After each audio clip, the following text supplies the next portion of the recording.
शिक्षा शिक्षा पर बात करते हुए हमें ये देखना होगा कि गरीब और वंचित वर्ग के बच्चे जिन स्कूलों में पढ़ रहे हैं उसका शैक्षणिक स्तर सुविधा क्या है, संपन्न क्षेत्रों के स्कूलों से कितना भिन्न है, क्या यहाँ के बच्चों को भी ऐसी शिक्षा मिल रही है जो उन्हें शहरी अथवा सुविधा संपन्न वर्गों के बच्चों को के मुकाबले में खड़ा कर सके।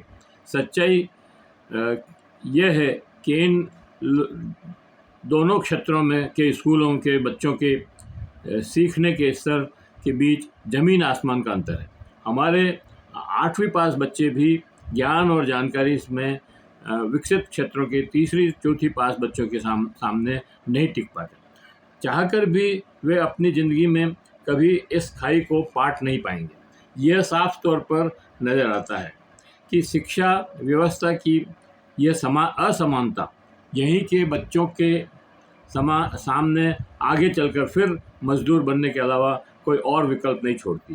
पर ऐसा क्यों, जबकि शहरी क्षेत्रों के बच्चे के माता पिता की तरह ही इस क्षेत्र के लोग भी पूरा टैक्स चुकाते हैं, अपने बच्चों को इस उम्मीद के साथ स्कूल भेजते हैं कि वहाँ उन्हें अच्छी शिक्षा मिलेगी, उनकी क्षमताओं का विकास होगा। तो क्या उनके बच्चे पढ़ नहीं पाते? क्यों 8वीं पास करने के बाद भी उन्हें अपने नाम तक ठीक से लिखना नहीं आता? इस बात को समझे बिना यहाँ के हालात को कैसे बदला जा सकता है?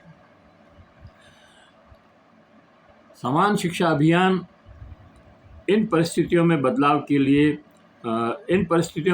के लिए समान शिक्षा अभियान एक ऐसी जन मांग उठा रहा है जिसने इस क्षेत्र के आदिवासी एवं गैर आदिवासी लोगों के हित जुड़े हुए हैं। यह अभियान वर्तमान शिक्षा के ढांचे के संपूर्ण परिवर्तन की मांग करता है। ढांचागत बदलाव ऊपरी स्तर पर होता है, इसलिए जन समुदाय एवं मीडिया को साथ लेकर समान शिक्षा अभियान जन दबाव बनाने की कोशिश कर रहे हैं, जो नीतिगत बदलाव के लिए आवश्यक है। वर्तमान ढांचागत बदलाव के लिए अभियान राजनीतिक इच्छा शक्ति को प्रेरित करना चाहता है एवं ये बदलाव तभी संभव है जब इस क्षेत्र के सभी लोग समान शिक्षा के मुद्दे पर एकजुट होकर अपनी राजनीतिक ताकत का एहसास एवं यह आवाज़ इतनी बुलंद हो कि हमारे द्वारा चुनी गई सरकार भी ये मानने को बाधित हो जाए कि प्रत्येक नागरिक की विकास के लिए समान अवसर देना आवश्यक है।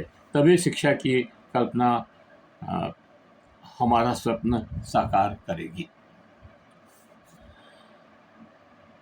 अवसर की समान शिक्षा अभियान की यह मांग है कि पूरी दक्षिणी राजस्थान के आदिवासी क्षेत्रों के बच्चों को 3 से 18 वर्ष तक न्यूनतम शिक्षण स्तर के साथ अनिवार्य रूप से समान एवं नियमित शिक्षा के अवसर मिलने चाहिए। इसके लिए 5 ठोस सुझाव रखे गए हैं। 5वीं कक्षा तक कक्षावार और 6ठी कक्षा के विषयवार योग्य एवं दक्ष अध्यापक पर्याप्त संख्या में उपलब्ध कराएं। शिक्षक को शैक्षणिक कार्यों के लिए अतिरिक्त अन्य कार्यों जैसे पोषाहार व्यवस्था, निर्माण कार्य, जनगणना, पशुगणना अथवा पल्स पोलियो में सम्मिलित करना तुरंत बंद किया जाए। कक्षा 1 में 5 तक के बच्चों को शैक्षणिक स्तर का आंकलन भी सतत मूल्यांकन पद्धति से हो। इसी आधार पर उन्हें अगली कक्षा में प्रवेश दिया जाए। सबको केजी से पीजी तक समान नियमित, अनिवार्य एवं मुफ्त शिक्षा दिलाने हेतु शिक्षा पर कुल राष्ट्रीय उत्पादन का कम से कम 10% अनिवार्य रूप से खर्च किया जाए।